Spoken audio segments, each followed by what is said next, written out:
Broadcasting from the business capital of the world, this is the Podcast Business News Network. And welcome back, everyone. Gonna explore a book once again here that is just fantastic for kids in terms of life lessons, the story itself, the characters, and also being in touch with nature. And the book I'm referring to is Jack Sprout in Beaver Creek Meadow. And it's the way I feel books should be nowadays. We've gotten away from these types of books, and the author is with us today, who's really put it all together and just a wonderful story. And we're going to go back in and read another chapter of this fantastic book. He is Jack Shoop. He's our professional of the year. He is the author, and he's back with us. Hey, Jack, how you doing? Hey Steve, how you doing? I'm having a good time. I'm leaving Hawaii today. I've been here 5 weeks, so I'm on a plane this afternoon. Wow, you're not in Beaver Creek Meadow. Well, Beaver Creek Meadows always in my head. So no matter where I go, I'm always I got friends everywhere in my head. It's my feeling that Beaver Creek Meadow should have palm trees. That's just me. Yeah, it doesn't. I know.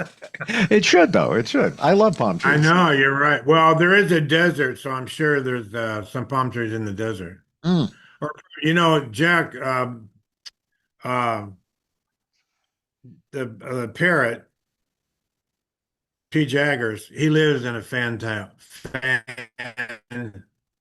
palm. So there's palm trees in the desert. Gotcha. All right. Well, It's a fan palm. it's going to be a little bit different today in that we are going to go into the final chapter, chapter 12, which is about love. It's about relationships. That's what we're looking here. Honey Bee is the one of the Yeah. pivotal characters. Who is Honey Bee? Honeybee is a yellow canary, and she's beautiful voice, as you can imagine, and she sings throughout Beaver Creek Meadow, and she's always high on a tree limb, and she's behind leaves. She never comes out. They never see her, except on Sunday mornings when she sings at the flour mill. So she entertains everybody, and she loves to sing, and she just loves to sing for the just for the sake of singing. And Jack's kind of smitten on her, and throughout the stories, he's heard her sing, but he never seen her. Interesting. So this is a story. This is a really good lesson. I probably should have learned this myself, but it's you get a mate, you find somebody to live with, and why are the reasons you want to live with them. So this goes over that. Hmm. It's That's kind of important. I'm sure, a lot of 10, 11, 12, 13, 14-year-old girls and boys need to know this. Yeah, well, I think maybe even I'm going to say maybe adults do, and I'm almost afraid to hear what we're going to hear. Where things we should have looked at when picking mates back in the day. But let's dig in. I'm telling you, it would have worked. Okay, so here we go. Chapter 12, the last chapter in this book. And then the next time we talk, I'll be starting a new story. And this chapter is called Jack Sprout Asks Honeybee. So in chapter 11, Redtail McAllister helped me solve my missing lettuce problem. We caught the culprit, Rapid Fire Rabbit. Now Rapid delivers my produce and takes some home to feed his ever-growing rabbit family. The work on my farm is fun, but farmers never get a day off. I always had to be around in case something happens. High winds or heavy rains could show up at any time. Greenhouse plants need watering every day, plus the many chores of planting, weeding, harvesting, and on and on. When I was done with my chores, I sat on my big wide porch by myself and looked out over my crops. I was happy, and it was a great life, but there was no one to share my stories. I love listening with these big green ears of mine. I wouldn't be the farmer I am today if I hadn't listened to the advice of my neighbors. Still, I need someone to talk to after my chores are done. I knew just who I'd ask. I had caught a glimpse of her yellow and brown feathers once and had heard her sing at least 3 times. Her voice was so beautiful and melodic that I could listen to it all day and night. I'd love to have her sing on my farm, and everyone said she didn't have a bird cage of her own. That was it. I'm going to ask the beautiful yellow canary honeybee to come live with me. I didn't know where she lived or even where to begin looking. The first time I heard her voice was in the East Woods on my way to Sawdust Miller's sawmill. I heard her sing again when I went seed picking with Barley and Iris Miller. She must have seen us picking seeds and wanted to make beautiful music while we worked. I'd ask Iris who was singing, and that was the first time I heard her name, Honey Bee. The last time I heard her sing was at the meadow concert she gave at my house raising party. We could barely see her standing behind a leaf high up on a limb in one of my oak trees. She never came out where we could see her bright yellow feathers. I decided to go to the flour mill and talk to the perky chipmunk, Iris Miller. She had told me that Honey Bee sang sometimes on Sunday mornings next to the mill. I was hoping Iris would introduce us. When I got to the flour mill, I saw Iris taking fresh baked rolls out of her red brick oven. Hi, Iris, I said as I opened the door with the little bell. Well, look who's here. Hello, Jack Sprout. Where have you been? I haven't seen you since your house raising party. I don't get out much, I said. There's a lot of work to be done on the farm. It never ends. Rapid brings us your beets and radishes and caraway seed. Say, he's really quick. That rabbit sure knows how to deliver. We all we also take our baked goods around now. I hope you don't mind. Of course, he takes all of our leftover rolls and bread when he goes home. He must have a lot of mouths to feed. He says there are more rabbits there every time he turns around, I added. He doesn't even know where they all come from. Hmm. I bet I know, said Iris. Ha! Little life lesson sneaking that in there. I bet I know, said Iris. What are you up to today? Well, I came to see the best baker in the meadow, I said. Do you have any blueberry muffins? I sure do. I took my muffins to the deck next to the huge paddle wheel. I was watching the water rushing by the mill when Iris came out. How are the muffins? Great, as usual, I said. Something on your mind? You're staring a hole straight through that creek. Well, I really came by to ask you if you'd help me find Honey Bee. Maybe you can introduce us. Oh, yeah, I knew you'd see the light. Are you getting lonely on your farm out there, Jack Sprout? I sure am, I said. I think I'll ask that pretty yellow canary to come live with me. Well, why do you think I brought you that big, beautiful bird cage? I knew you liked her the day we went seed picking. We almost couldn't get you back to the mill after you heard her singing. Ah, so that's why you brought me the bird cage. You're pretty smart, Iris. I have a way of knowing about these things. This is something you'll have to do on your own. You know the sound of music she makes. My advice to you is to go into the woods and forests and listen for her music. She'll see you, and if she wants you to find her, you will. Thanks, Iris. I hope you'd introduce it, but this is probably the best way. It's the only way. Good luck, Jack Sprout. Goodbye, Iris. I went home, finished my chores, and made a big sunflower, buckwheat, and alfalfa sprout salad. The next day would be an exciting one. I'd do my chores early in the morning and late in the afternoon. The rest of the time, I'd be looking for the beautiful yellow canary honeybee. The next morning, I went into the east woods just up the creek from the flour mill. She probably slept in the trees at night, so maybe she was still around. If she was singing, I'd be able to hear her. I stayed there for a few hours, but no one was singing. I went further into the woods. I sat down on a rock. I skipped some flat rocks and watched the sticks float by as I waited. This time, I heard several birds singing, but the sweet canary's voice wasn't one of them. You could tell her voice from all the other birds. Her melody was pure and her notes were always perfect. No other bird could sound like a honeybee. I went out every day for the next 2 weeks. I went deep into the redwood forest, into the mountains to the north, through the west woods. I traveled down Big River and waded through the wetlands. I searched the prairie, the hillsides, and all through the meadow. I couldn't find honeybee anywhere. I never heard her singing or even saw a glimpse of her beautiful brown and yellow feathers. Once, though, I thought I felt someone following me. Maybe Honey Bee had been watching me all this time. Well, she was. She wasn't letting herself be found. Maybe she knew what I wanted and didn't want to come live with me. Of course, I didn't want to think about that, so I kept looking. On my next trip, I stopped by the flour mill to stock up on some more rolls and muffin. Hello, said Iris. How's your search going? Not so good, I said. I think she's hiding. Well, maybe she is. Are you going to give up? No, but it's frustrating. All good things are worth the trouble, said Iris. Here, take some of your favorite blueberry muffins. Let me put some of these special biscuits in your bag, too. What are those? I asked. Never mind. Just take them along with you.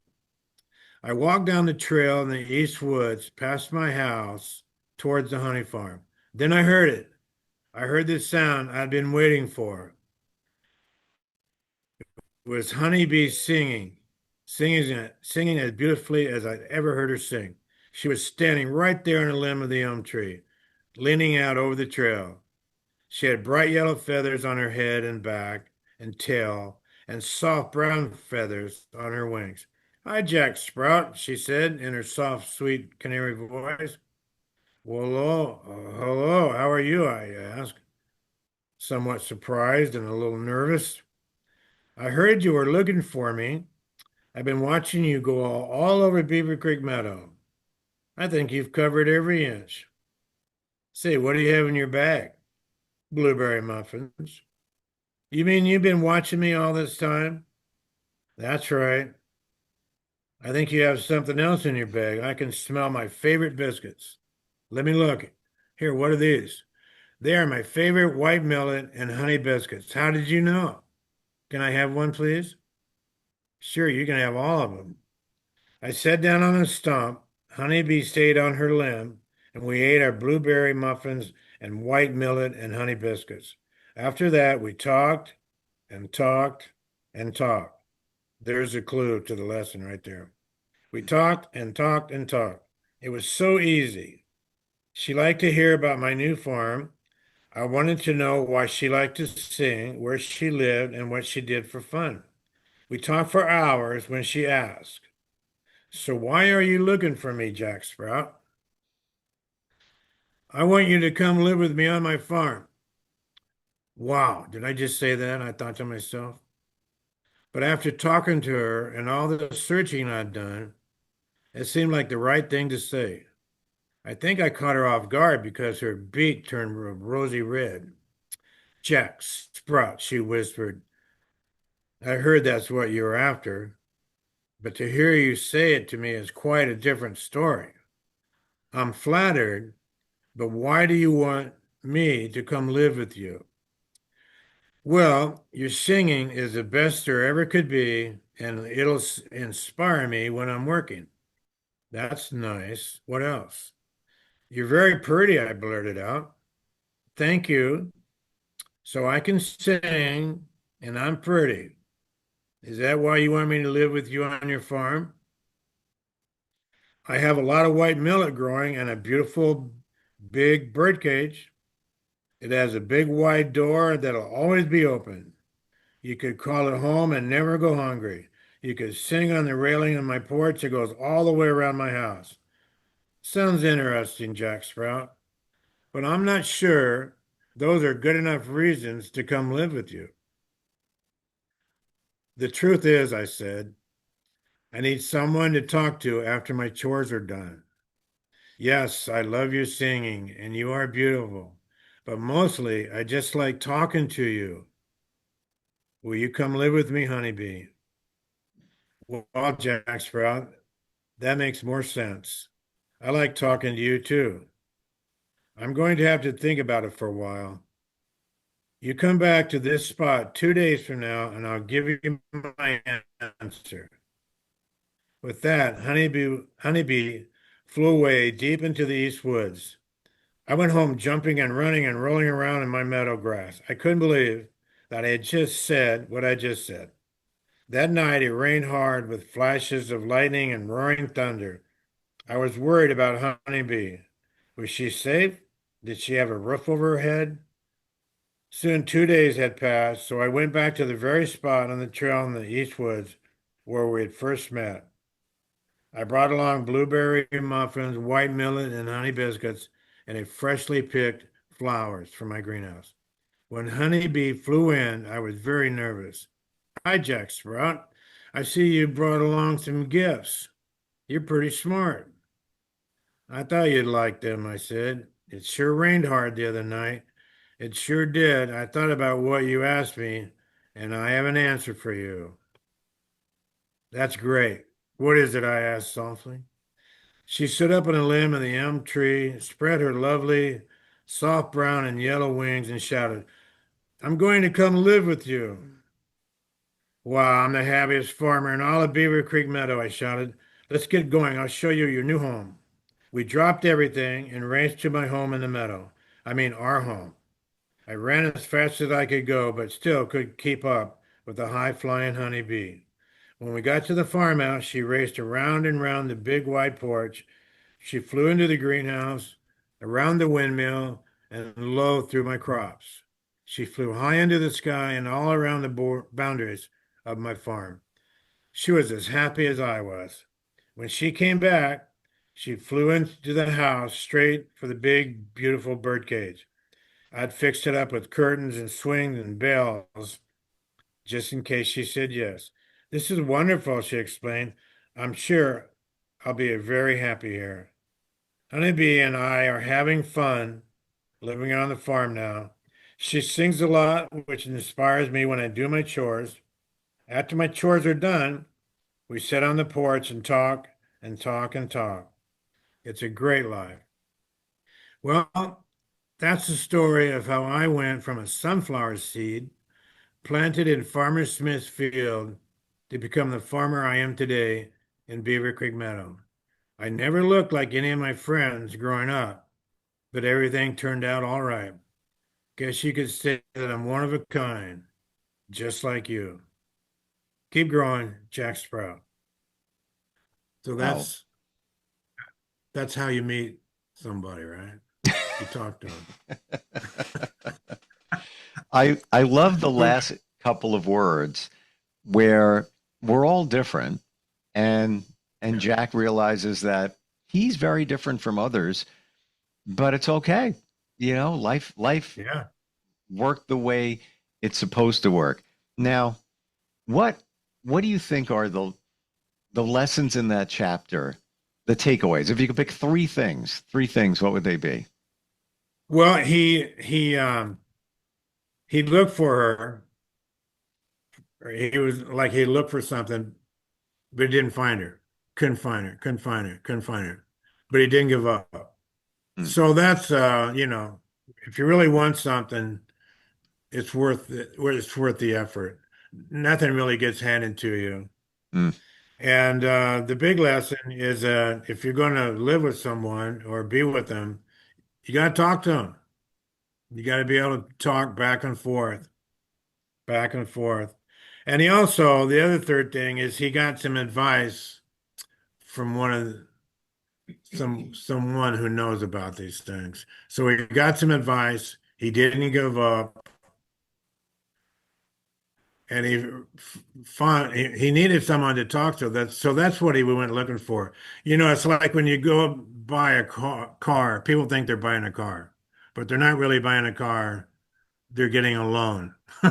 So so he's really not finding a girlfriend. He's finding someone to talk to. So that's the most important thing.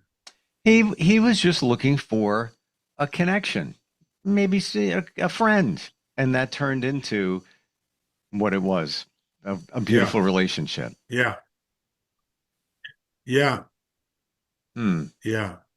That's how it should happen, huh? You- you-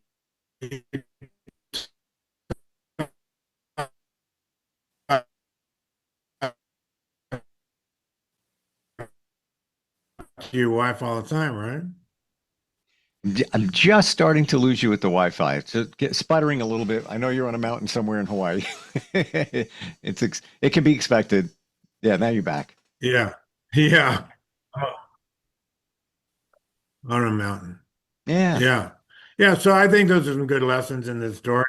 And then the next time I start reading my new book, the new adventure is called A New Look into an Old World. And I also got some songs I wrote. Fred Beaver's got a song, Early Worm's got a song, Sawdust Miller's got a song. May I'll read those next time. Some of those songs. So that book, what is is it Jack Sprout the main character of that book? The next one? Yeah, Yeah. gotcha. Well, Okay. him and Captain Barry, the boat captain, the bear, they go off. They leave Beaver Creek Meadow in search of new lands. Wow. It's almost as if it's Yeah. like the characters are growing up and out of the nest, Well, i.e., that's exactly right. That's exactly right. What happened is that they got Beaver Creek settled. Everybody's doing their part to help the meadow. And some people have wives, and Jack Sprout found a mate. And, some people, they all got their jobs to do. Everything's fine. Everybody gets along. But Jack gets bored because everything's too smooth, right? Everything's all taken care of. So he thinks there's got to be more out there. So he tells everybody he's leaving, and everybody thinks he's crazy because Beaver Creek Meadow's perfect. Why would you want to go anywhere else? So he agrees with him and then changes his mind. And then about a week later, he goes, "No, I gotta go. I gotta go." So he talks Captain Barry into going with him. And they go down to Oliver Otter's at the beach there, and they park one of their boats, and they get a cabin cruiser for the open waters, and they take off. without giving the story away, does he regret leaving? No. Hmm. Okay. And does he go with Well, Honeybee? he went? Does he go with Honeybee? No. Honeybee, Honeybee, well, they lived together for a while in Jack's house, but Honeybee wanted her own tree. So he fixed her up with a tree house on his property, but she moved out. That's She moved sad. out about, a while after. but Well, that but that's life. still on the property, still on the property, but she wanted her own tree. So what are you going to do? Yeah. This is life. Like this is like real life. What's going on here with these characters in the Yeah, meadow? yeah, yeah, Hmm. Uh, yeah. She's more interested in singing. we the our Wi-Fi connection just a little wonky, so I'm going to tell everybody if you want to learn more about the book and the characters and everything that goes along with it, very easy to find. Just go to the website jacksprout.com. As always, Jack, thank you for being here today. Thanks for sharing life lessons. It's in the book, and great book for kids, and also a great book for educators and even librarians to take a look at. Yeah, I've been getting a lot of info. I've been getting a lot of interest from people in the teaching field trying to figure out where it fits in because thanks to you, I've convinced myself that it's an educational book as opposed to some story of you know drama and good guys, bad guys overcoming conflict and all that. But you kind of make me see that it is very valuable as far as life lessons go. And like you say, kids need to learn those. 100%. And also in the process about learning relationships and dynamics and those kinds of things, you also learn about wildlife and life in general. So there's a lot going on in the book. Fantastic. Jack, Yeah. thank you again for being here today, and safe travels, and we'll catch up next time and start a new chapter, if you will. That's right. We will. Thank you very much. All We'll right. see you then. Thank you. We'll be right back.